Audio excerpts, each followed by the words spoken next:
Friction rolling motion में कैसे काम करती है? पहले रोलिंग मोशन क्या है? रोलिंग मोशन है, it is a combination of translation motion, pure rotation will give rolling motion. पहला पॉइंट यहां तक क्लियर है।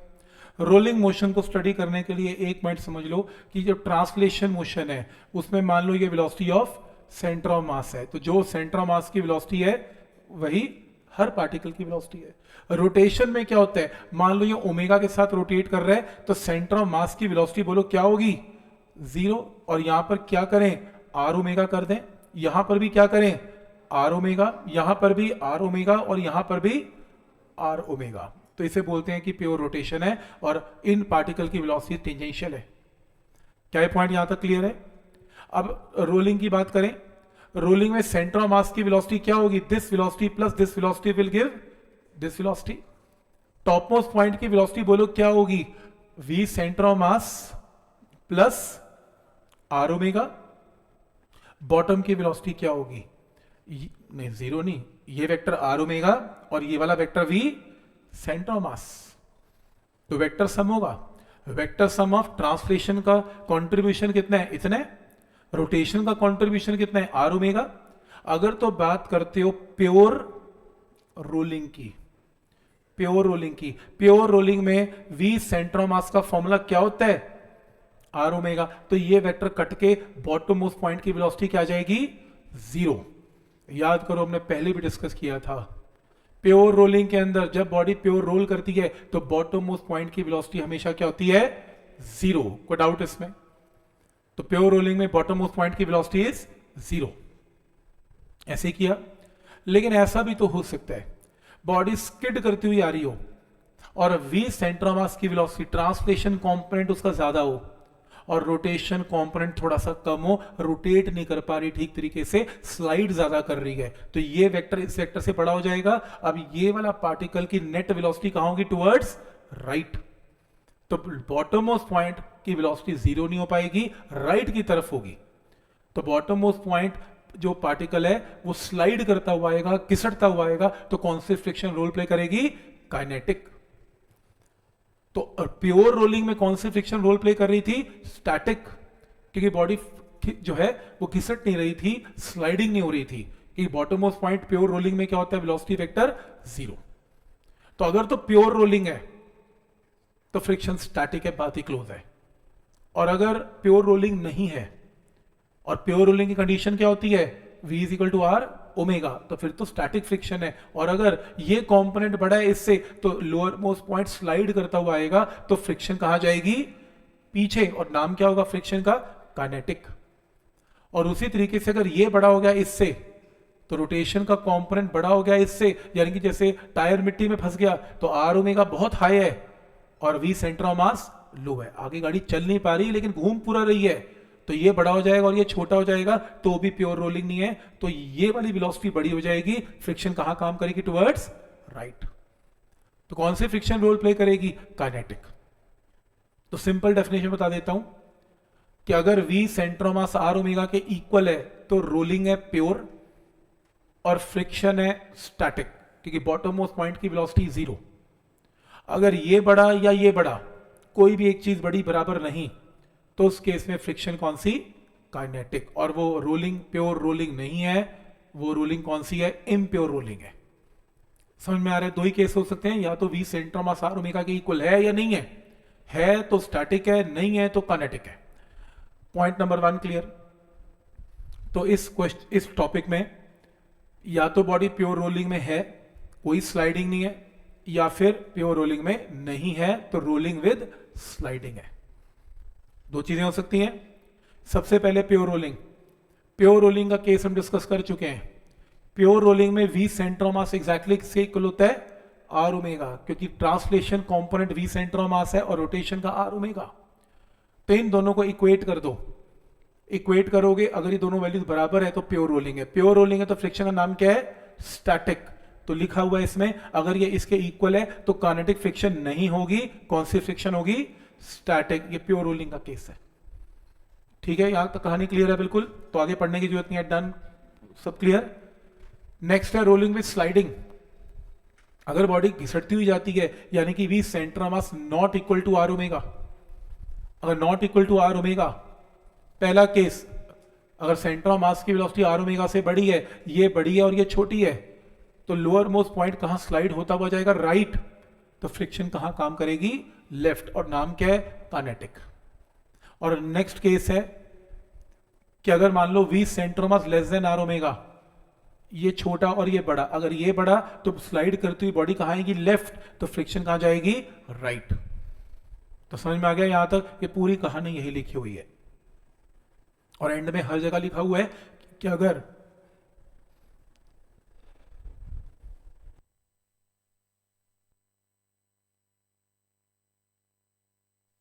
ये लिखा हुआ है कि अगर V centre of mass less than या ग्रेटर देन आर ओमेगा है तो काइनेटिक है, और अगर कहीं बॉडी प्योर रोलिंग में आ जाती है तो फिर v is equal to R omega applicable है। और जैसे v is equal to R omega applicable है, काइनेटिक उसी टाइम क्या हो जाएगी? जीरो। और कौन सी फ्रिक्शन रोल प्ले करेगी? स्टैटिक। ठीक है यहां तक? तो फ्रिक्शन को कैसे हैंडल करना है उससे पहले एक और चीज समझ लेते हैं। हमने अपने एनसीईआरटी में आज तक जितने भी क्वेश्चन किए उसमें प्योर रोलिंग की, हमने इम्प्योर रोलिंग आज तक भी नहीं की। ये प्योर रोलिंग है, हमने प्योर रोलिंग की। प्योर रोलिंग में फ्रिक्शन कौन सी थी? स्टैटिक। मैंने आपको डेरिवेशन करवाई थी एक्सीलरेशन की, उसके अंदर जो फ्रिक्शन यूज हुई थी उसका नाम क्या था?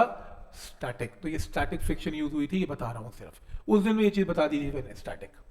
जस्ट ये रिमाइंड करवा रहा हूं। एक ऑब्जेक्टिव क्वेश्चन आता है फ्रिक्शन को लेके। ऑब्जेक्टिव क्वेश्चन है कि एक साइकिलिस्ट है, पेडल मार रहा है, दो टायर्स हैं, दोनों टायर आगे जा रहे हैं, दोनों टायर में फ्रिक्शन की डायरेक्शन बोलो क्या है? बड़ा ही कॉम्प्लिकेटेड है, मतलब सारी ऑप्शन दे रखी हैं उसमें। हर बच्चा ये सोचता है कि टायर की डायरेक्शन तो एक जैसी है तो फ्रिक्शन दोनों में पीछे होगी। चलो पीछे होगी या आगे होगी, होगी दोनों में सेम, या तो दोनों टायर में पीछे होगी या दोनों टायर में आगे होगी, लेकिन ऐसा नहीं है। जब साइकिलिस्ट साइकिल को पेडल करता है तो पीछे की टायर में फ्रिक्शन आगे होती है और आगे की टायर में फ्रिक्शन पीछे होती है। ये अजीब बात है, कैसे? ये बहुत अजीब है, ऐसा कैसे हो सकता है? टायर तो एक ही तरफ चल रहे हैं, तो फ्रिक्शन में ये क्या चक्कर हो रहा है? अब ध्यान से देखना इस बात को। अगर मैं लॉ ऑफ मोशन में वापस चलते हैं, जब हम चलते हैं पैर उठा के, फ्रिक्शन कहां काम करती है? हमारी डायरेक्शन के आगे या पीछे? पीछे। गलत, दोबारा लॉ ऑफ मोशन पढ़ के आओ। कमाल है यार, चल चल के दिखा के तो यार चल के भी दिखाया था। अगर हम चलते हैं तो पैर पीछे रखते हैं। मैंने ये भी कहा था गीली मिट्टी होगी, जब आप फिसलोगे तो पैर आपको पीछे की तरफ दिखेगा, तो फ्रिक्शन कहां पर है? आगे। बताया था फ्रिक्शन में हेल्प करती है चलने में। जब हम भागते हैं तो फ्रिक्शन हमें हेल्प करती है, हम जमीन को पीछे पुश करते हैं तो फ्रिक्शन आगे फोर्स लगा के हमें एक्सेलरेट करने में हेल्प करती है। तो जब भी कोई बॉडी एक्सेलरेट करेगी, ये शॉर्टकट सुन लो, अगर तुम रेस्ट पे हो, तुम एक्सेलरेट करते हो, तुम्हारी गाड़ी है एक्सेलरेट करती है, फ्रिक्शन तुम्हें हेल्प करेगी, फ्रिक्शन तुम्हारी डायरेक्शन में ही काम करेगी। जब जब तुम एक्सेलरेट करोगे, अगर तुम भागते हो एक्सेलरेट करते हो, पैर पीछे की तरफ लगाते हो, फ्रिक्शन आगे होती है। पहला रूल क्लियर है। लेकिन जब तुम अपने पैरों को स्टेशनरी छोड़ देते हो, तुम भागे भागे आए, तुमने कुछ नहीं किया, तुमने ऐसे स्टेशनरी कर दिया अपने आप को, अब फ्रिक्शन कैसे काम करेगी? तुम घिसटते हुए आगे जा रहे हो, फ्रिक्शन पीछे। अब तुम पैर उठा नहीं रहे, अब तुम बस बैठ गए हो या तुम खड़ गए हो जमीन के ऊपर और अपने जोर लगा के खड़ गए हो, तुम स्लिप हो रहे हो आगे की तरफ, फ्रिक्शन कहां? पीछे। ऐसे ही है। अब देखो हो क्या रहा है, जब बंदा पैडल करता है, चेन घुमाता है, पैडल मारने में पीछे के साइकिल पे पावर है, पीछे के साइकिल इसमें टायर में पावर आ जाती है क्योंकि आप इसको फोर्स लगा रहे हो। तो पीछे का टायर क्या करता है? एक्सेलरेट। कभी तो स्पीड बढ़ाएगा, आगे का टायर कुछ नहीं कर रहा तो आराम से सोया पड़ा है, वो हैंडल का सपोर्ट कर रहा है, उससे तुम तेज नहीं भाग सकते। तुम पैडल मारे जाओ, आगे के टायर को क्या फर्क पड़ता है? आगे के टायर को चेन तो ना लगी हुई है, चेन तो पीछे के टायर को लगी हुई है। तो पेडल मारने से पीछे का टायर क्या करता है? एक्सेलरेट। और जब जब कोई चीज एक्सेलरेट करेगी, फ्रिक्शन उसकी डायरेक्शन में ही काम करेगी, तो आगे। Point number 1 clear? तुम भागो, साइकिल भागे, कार भागे, कोई भागे, फ्रिक्शन हेल्प करेगी। Point number 1। नंबर 2, अब कोई कहता है जी आगे के टायर की बात करते हैं। आगे के टायर में इमेजिन करो, कोई बच्चा कहता है मैं साइकिल डिजाइन करूंगा। मैंने कहा कर, आगे का टायर बनाऊंगा एक डिब्बा, वो क्या होता है? मैंने कहा पीछे का टायर तो टायर है, आगे एक डिब्बा, एक गत्ते का डिब्बा, ऊपर हैंडल, सपोर्ट ही करनी है। कहता जी डिब्बे के ऊपर चलाऊंगा, पीछे से एक्सेलरेट करेगा, डिब्बा क्या करेगा? स्लाइड। वो चलने में हेल्पफुल कुछ नहीं कर रहा, वो तो हैंडल को सपोर्ट कर रहा है। अगर वो सपोर्ट कर रहा है तो डिब्बा घिसटता हुआ जा रहा है, वो एक्सेलरेशन जनरेट नहीं कर रहा, उल्टा वो तो रोकने की कोशिश कर रहा है उसका इनर्शिया। तो फ्रिक्शन कहां काम करेगी? पीछे। पर तुम डिब्बा मत लो, तुम टायर ले लो, इसका भी यही काम है। ये कौन सा भागने में हेल्प कर रहा है? ये भी तो बस बैठा हुआ है। ये तो इसलिए है कि हैंडल को सपोर्ट मिल जाए, और टायर का गोल, टायर को इसलिए गोल है ताकि थोड़ी मोशन इजीली हो जाए। पर कर क्या रहे हो? इसे सिंपल स्लाइड कर रहे हो आप, और कुछ नहीं कर रहे। इसमें कोई एक्सेलरेशन जनरेट नहीं हो रही, आप सिर्फ इसे सिंपल धक्का मार रहे हो। तो फ्रिक्शन कहां काम करेगी? पीछे। तो ऑब्जेक्टिव क्वेश्चन मार्क कर लेना, जो टायर एक्सेलरेट जनरेट करेगा वो आगे, और जो आराम से बैठा होगा वो पीछे। गाड़ियां आती हैं 4x4, ऑन कर दो, चारों में पावर आ गई, चारों एक्सेलरेशन जनरेट करेंगी, फटाफट उसके ऊपर चढ़ जाती हैं। क्यों? क्योंकि एक्सेलरेशन जनरेट करने का काम फ्रिक्शन, ये देखो सब आगे, सब में एक्सेलरेशन है। और नॉर्मल गाड़ियों में पीछे अगर पावर है तो फिर आगे कुछ नहीं है, आगे बस ठीक है, ये केस है। तो पॉइंट समझ में आ रहा है? तो ये लॉजिक है।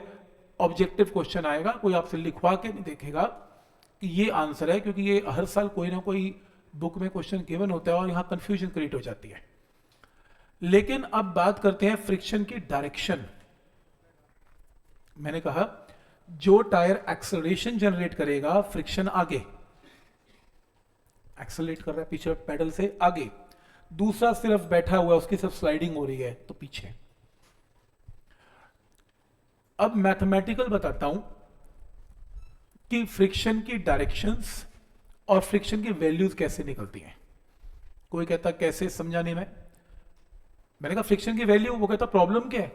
अगर कोई बॉडी स्लाइड प्रॉपर रोल नहीं करती, v is equal to not equal to R omega, या तो घिसटती हुई आगे जाती है या पीछे जाती है, तो कौन सी फ्रिक्शन है? काइनेटिक। काइनेटिक का फॉर्मूला क्या होता है? Mu times normal reaction. Applicable है, लगा देना, आंसर आ जाएगा। मैं रिपीट कर रहा हूं, अगर प्योर रोलिंग नहीं है, स्लाइडिंग है, या आगे की तरफ या पीछे की तरफ, तो कौन सी फ्रिक्शन रोल प्ले करेगी? काइनेटिक। और वो पूछेगा काइनेटिक फ्रिक्शन की वैल्यू बोलो, आप बोल देना mu time normal reaction, correct हो जाएगा, डन। पर तुमसे काइनेटिक पूछेगा ही नहीं कभी भी। तुम PYQ खोल के देख लेना, तुम्हें एक भी क्वेश्चन काइनेटिक का मिलने वाला नहीं है, क्योंकि काइनेटिक फ्रिक्शन में तो कुछ करना ही नहीं है, वो तो म्यू टाइम नॉर्मल रिएक्शन से वैसे ही आंसर आ गया, इसमें कुछ खास बात थोड़ा ना हुई। तुमसे पूछेगा स्टैटिक, वो तुम्हें कहेगा बॉडी प्योर रोल कर रही है, फ्रिक्शन निकालो, क्योंकि स्टैटिक खतरनाक ज्यादा है। स्टैटिक का फॉर्मूला कोई नहीं ना, स्टैटिक तो डिपेंड करता है मोशन के ऊपर और क्वेश्चन के ऊपर, हर बार अपने वैल्यू को क्या कर लेती है? चेंज। वो स्टैटिक पूछेगा। तो जितने क्वेश्चन फ्रिक्शन के ऊपर बेस्ड होंगे PYQ में, तुम देख लेना उसमें स्टैटिक के ऊपर क्वेश्चन है। अब कैसे? इसके अंदर सपोज करो एक स्फीयर है, एक स्फीयर पे आपने टेंजेंशियल फोर्स लगाई, कहां? मेरी तरफ आगे, राइट। और ये प्योर रोलिंग है। प्योर रोलिंग में you can apply v equal to R omega, ये प्योर रोलिंग है। और यहां पे क्या प्योर रोलिंग है, तो फ्रिक्शन का नाम क्या है? स्टैटिक। और मेरा क्वेश्चन है कि अगर मैंने F फोर्स लगाई, F की वैल्यू क्या है? स्टैटिक फ्रिक्शन की वैल्यू बोलो क्या है? फॉर्मूला तुम्हारे पास कोई नहीं है, स्टैटिक फ्रिक्शन कैलकुलेट करने का कोई फॉर्मूला नहीं है, लेकिन F निकालना है। क्वेश्चन समझ में आ गया? तो क्या करना है ये देख लो। इसके अंदर सबसे पहले कैपिटल F फोर्स आगे। मैं कंफ्यूज हो गया कि स्टैटिक फ्रिक्शन की डायरेक्शन क्या लूं, तो मैं सोची जा रहा हूं कोई रूल तो है नहीं, तो सिंपल रूल लगा लो, आखिरी पार्टिकल कहां जा रहा है? Towards left. और अगर आखिरी लेफ्ट जा रहा है तो मैंने फ्रिक्शन कहां ले ली? राइट। ठीक है, ये पार्टिकल लेफ्ट जा रहा है, फ्रिक्शन राइट ले ली, ठीक है। तो ये कौन सी फ्रिक्शन है? स्टैटिक। तो ये अर्थ ने लगाई, तो इसने अर्थ पे क्या लगाई? Equal and opposite F force लगा दी। पहला डायग्राम क्लियर है? मेरे को क्या निकालना है? एक्सेलरेशन निकालनी है और फ्रिक्शन निकालनी है। ये रोलिंग का केस है। रोलिंग दो चीजों से बनी हुई है, ट्रांसलेशन एंड रोटेशन। अगर मैं बात करता हूं सिर्फ ट्रांसलेशन की, ट्रांसलेशन की इक्वेशन सिर्फ और सिर्फ सेंटर ऑफ मास पे लगती है। बोलो सेंटर ऑफ मास के हिसाब से क्या बनेगा? इस पे कौन कौन सी दो फोर्सेस एक्ट कर रही हैं स्फीयर पे? एक बड़ा F और एक छोटा f। तो नेट फोर्स का है राइट, कितनी? F plus F. F plus F is mass into acceleration. पहली क्वेश्चन क्लियर हो गई? सही। दूसरी क्वेश्चन किसकी, रोटेशन की। रोटेशन में ध्यान से देखना, रोटेशन मोशन में ये देखो, एक फोर्स कैपिटल एफ कहां एक्ट कर रही है, राइट, तो बॉडी को कैसे घुमाएगी, क्लॉकवाइज, देख रहे हो, क्लॉकवाइज। और एक फ्रिक्शन स्मॉल एफ कहां है, ये देखो राइट, लेकिन इसको कैसे घुमा रही है, एंटी क्लॉकवाइज। पर अल्टीमेटली बॉडी तो क्लॉकवाइज मूव कर रही है, तो clockwise torque is greater than anti clockwise torque. तो क्लॉकवाइज टॉर्क बोलो कितना है, R into F, anti clockwise कितना है, आर इंटू एफ। तो ये लो rotational motion, R into F clockwise, R into F anti clockwise, तो नेट टॉर्क क्या होता है, आई इंटू एल्फा। टॉर्क की एप्लीकेशन है, net torque is I alpha. अब क्योंकि बॉडी प्योर रोल में है, प्योर रोल में क्या लगता है, a is equal to R alpha, alpha is equal to a by R. तो तुम एल्फा की वैल्यू को यहां पर पुट करो ए बाई आर, क्योंकि आई क्या है इसमें, स्फेयर, स्फेयर का आई क्या है 2/5 एम आर स्क्वायर। आर से एक आर कैंसल, ये आर से एक R cancel, equation number 2। Equation number 1 और इक्वेशन नंबर 2 को साइमल्टेनियसली सॉल्व कर लेना, वहां से ए भी आएगा, और इस ए को उठा के यहां पुट कर लेना, किसकी वैल्यू आ जाएगी, स्मॉल एफ की वैल्यू आएगी, ऐसे निकलेगी स्मॉल एफ की वैल्यू। ये तो बिल्कुल फ्री बॉडी डायग्राम की बात कर रहे हैं, जैसे लॉज ऑफ मोशन में फ्रिक्शन किया था हमने। तो एक इक्वेशन कौन बनाएगा, ट्रांसलेशन, सेंटर ऑफ मास, और एक रोटेशन, एक फोर्स से एक टॉर्क से। अब कोई स्टूडेंट ये कहता है, जब मैं क्वेश्चन कर रहा था ना, मैं फ्रिक्शन की डायरेक्शन गलत ले गया। मैंने कहा तूने क्या ली, कहता मैंने सोचा ही नहीं, मैंने कहा स्फेयर आगे जा रहा था, मैंने स्टैटिक पीछे ले ली, गड़बड़ हो गई मुझसे। मैं कोई गड़बड़ नहीं हुई, तो देख क्या हुआ, फ्रिक्शन ले ली पीछे, गलती थी, कोई बात नहीं, ले लो, तो ग्राउंड के फ्रिक्शन आगे, कोई बात नहीं। फिर से एक बार सेंटर ऑफ मास की ट्रांसलेशन की इक्वेशन बोलो, इस बार क्या बनेगी, F minus F is mass into acceleration. और टॉर्क में बोलो, ये क्लॉकवाइज टॉर्क जनरेट कर रहा है, और ये वाला ये भी क्लॉकवाइज करेगा, ये देखो फ्रिक्शन पीछे है, क्लॉकवाइज, तो ये भी क्लॉकवाइज, ये भी क्लॉकवाइज, तो F into are clockwise, F into are clockwise, दोनों क्लॉकवाइज, तो दोनों ऐड कर दो, इज आई एल्फा। एल्फा फिर से A बाई आर, आई फिर से 2/5 एम आर स्क्वायर, आर से आर कैंसल, इक्वेशन नंबर 2। जब इक्वेशन नंबर 1 एंड 2 को साइमल्टेनियसली सॉल्व करोगे तो एक्सेलरेशन की वैल्यू आएगी, पहले क्या आई थी, ये आई थी, अब क्या आई है, माइनस में आ गई। इसका मतलब आपकी फ्रिक्शन की डायरेक्शन गलत है, लेकिन मजे की बात है कि आपका मैग्नीट्यूड फिर भी गलत नहीं आएगा, तो कोई टेंशन ना लो। तुम्हें नेगेटिव साइन पूछे भी नहीं जाते पेपर में, तुम कैसे मर्जी ले लेना, तुम्हारा ए तो फिर भी आ ही जाएगा, ए भी आएगा, एफ भी आएगा।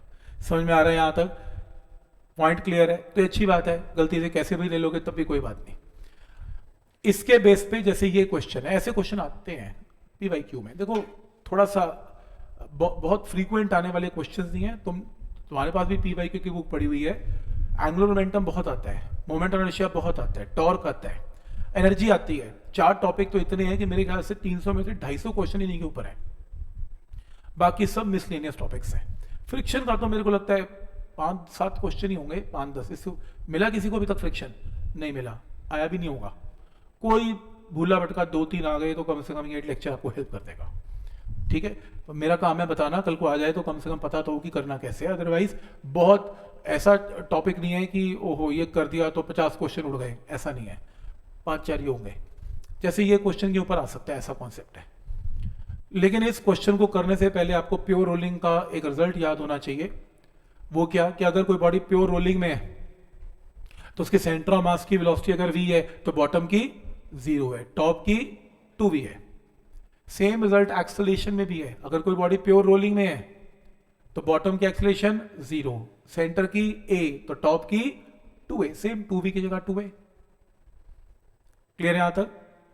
तो अगर सेंटर ऑफ मास की एक्सेलरेशन a है तो टॉप की एक्सेलरेशन 2a है। उल्टा बोलो, अगर टॉप की एक्सेलरेशन 2a है तो सेंटर ऑफ मास की a है, आधा कर दो, है ना, नीचे से ऊपर जाने डबल कर दो, ऊपर से नीचे आधा कर दो। लो क्वेश्चन स्टार्ट करते हैं। वो कह रहा है इसमें एक ब्लॉक नीचे आ रहा है, ब्लॉक का मास कैपिटल M है, ये एक सिलेंडर है, धागा बांध रखा है इसके साथ, धागा नीचे आता जा रहा है, इस मास की वजह से सिलेंडर रोल कर करके आगे बढ़ता जा रहा है, ये सिलेंडर आगे रोल रोल रोल करता जा रहा है। आपको बताना एक्सेलरेशन क्या है इसके सिस्टम की। रूल नंबर 1, ये धागा इसके लिए टेंजेंट है, तो टेंशन क्या है, TNT, TNT क्लियर है। पहली इक्वेशन तो बिल्कुल क्लियर है, mg minus T is ma, सही है। mg minus T is M में। लेकिन जो दूसरा केस है, हाँ जो सिलेंडर का केस है, सिलेंडर के केस में एक चीज बताओ कि अगर इसकी एक्सीलरेशन नीचे आने की a है तो इसकी धागे की इधर जाने की भी a है। तो यानी कि इस सिलेंडर के टेंजेंट के ऊपर टेंजेंशियल एक्सीलरेशन कितनी है, a है। और मेरे को एक बात बताओ, अगर ये प्योर रोलिंग में है और टॉप मोस्ट पॉइंट की एक्सीलरेशन अगर a है तो सेंटर ऑफ मास की कितनी है, a/2 है। ये रिजल्ट देखो, टॉप मोस्ट पॉइंट की एक्सीलरेशन से आधी एक्सीलरेशन हो जाती है सेंटर ऑफ मास की। रिजल्ट आपने खुद बताया मुझे, आधी हो जाती है। अगर 2a है तो a हो जाती है, और अगर a है तो a/2 हो जाती है। तो देखो सेंटर ऑफ मास की एक्सीलरेशन कितनी है, a/2। बस यही इंपॉर्टेंट है इसमें। हो गया क्वेश्चन सॉल्व। ब्लॉक की इक्वेशन पता है, सिलेंडर रोल कर रहा है तो रोटेट भी करेगा, ट्रांसलेट भी करेगा। ट्रांसलेशन की इक्वेशन सेंटर ऑफ मास पे लगती है, तो सेंटर ऑफ मास के लिए क्या, एक सिलेंडर के ऊपर क्या लगेगी, टी, और सिलेंडर का जो लोएस्ट पॉइंट है वो कहां जा रहा है, लेफ्ट, ऐसे घूम रहा है, ऐसे लेफ्ट। तो फ्रिक्शन कहां ली मैंने, स्टैटिक राइट। तो इक्वेशन क्या बनी, टी प्लस एफ। सिलेंडर का मास क्वेश्चन में 2m गिवन है, तो 2m इंटू a/2, क्योंकि इक्वेशन किस पे लग रही है, सेंटर ऑफ मास पे, और सेंटर ऑफ मास की एक्सीलरेशन a नहीं है, कितनी है, a/2। First equation. अब रोटेशन की बात करते हैं। ये t क्या करेगी, इस पे टॉर्क जनरेट करेगी, कितना, r इंटू टी। कैसे, क्लॉकवाइज। और फ्रिक्शन क्या करेगा, r into F, anti clockwise. तो net torque is clockwise minus anti clockwise, और नेट टॉर्क होता क्या, I टाइम्स अल्फा। दूसरी क्वेश्चन में क्लियर है। लास्ट, एक सिलेंडर का I क्या होता है, हाफ mr², लेकिन यहां मास सिलेंडर का m नहीं है, कितना है, 2m इंटू r²। और क्योंकि प्योर रोलिंग में है, प्योर रोलिंग में ये फॉर्मूला एप्लीकेबल है, A is equal to r alpha. Centre of mass की एक्सीलरेशन कितनी है, a/2, a नहीं है, a/2। तो यहां से सॉल्व करके अल्फा की वैल्यू a/2r, तो अल्फा की जगह क्या पुट करेंगे, a/2r। ये इक्वेशन नंबर 3। तो बस ठीक है, हो गया क्वेश्चन सॉल्व। 2 पता है, 3 पता है, दोनों को सॉल्व करके अब जो निकालना है निकाल देना। मेन जो काम था वो था a और a/2 वाला कैसे लगेगा, वो इंपॉर्टेंट है कि एक्सीलरेशन की वैल्यू आपको क्या लेनी है, हाफ लेनी है। वो सबसे इंपॉर्टेंट कॉन्सेप्ट है इसमें। ठीक है यहां तक। और ये लास्ट क्वेश्चन, उसके बाद अगली बार ही करेंगे। बाकी जो 2 शीट्स हैं, बहुत ज़्यादा नहीं है, 15 मिनट का है, जस्ट एक आइडिया देना है मैंने आपको इसमें। तो ये क्वेश्चन कैसे करना है, जस्ट 2 मिनट का है। ठीक, तो ये क्वेश्चन HC वर्मा का आखिरी सॉल्व्ड प्रॉब्लम है। इसने एक इस तरीके से इस क्वेश्चन को किया, टेक्निक इंपॉर्टेंट है, आनी चाहिए। कब जरूरत पड़ जाए मुझे पता नहीं, ओनली फॉर कंपटीशन है, ये शीट बता दिया था मैंने, कोई एनसीईआरटी नहीं है इसमें से। ये क्वेश्चन का मिलता जुलता जेईई मेंस में आया हुआ है, और उस क्वेश्चन को ऐसे भी कर सकते हैं, लंबा है लेकिन ये करने में टाइम लगेगा आपको। तो 15 मिनट का जो लेक्चर बचा हुआ है उसका शॉर्टकट बताएगा। इस क्वेश्चन को एक लाइन में सॉल्व किया जाएगा बस। फिर आप कहोगे सर वही करवा दो, मैं वो करवा दूं, पर कल को अगर कुछ यूज होने वाली चीज आ जाए तो फिर वो चीज मिस हो जाएगी। आप मत करना मेरी तरफ से इस मेथड को यूज, आप उसी को यूज करना, लेकिन एक बार जाते हुए सीख लो इसने किया क्या है। क्वेश्चन है, एक सॉलिड स्फेयर की ये फोटो उसने दे दी। ये फोटो में ये बताओ ये प्योर रोलिंग है कि नहीं, नहीं है। कैसी, क्या चीज दिखेगी, नहीं है। कौन सी फ्रिक्शन, तो वैसे भी होती है, काइनेटिक है पहले तो।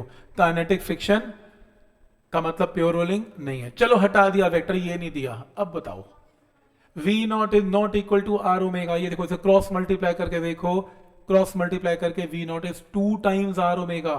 और प्योर रोलिंग की कंडीशन क्या होती है, V0 इज R ओमेगा। तो इसका मतलब V0 greater than R omega naught. तो बॉडी स्लाइड कर रही है, यानी कि बॉडी स्लाइड करती हुई आ रही है।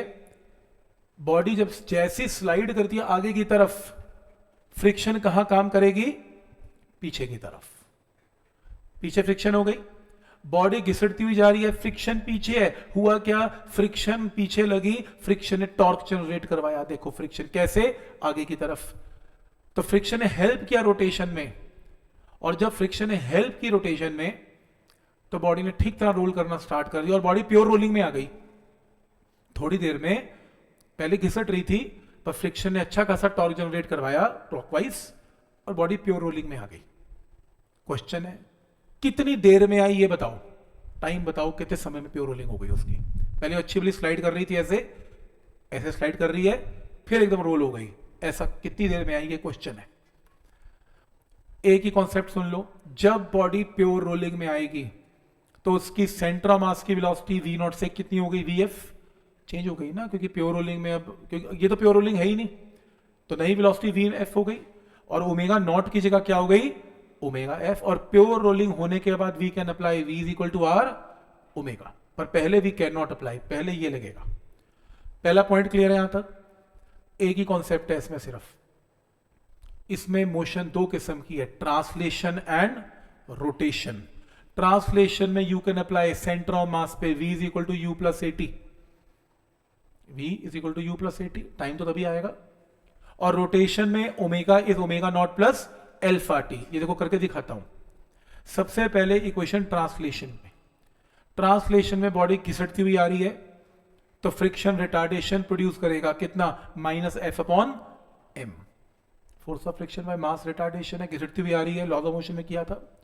अप्लाई करो v is equal to u plus at, तो final velocity center of mass की vf है, इनिशियल कितनी है v नॉट है, और एक्सेलरेशन रिटार्डेशन कितनी है minus F I am, F kinetic है कोई टेंशन नहीं, और टाइम कितना है t। इक्वेशन नंबर 1 क्लियर है, कोई डाउट इसमें।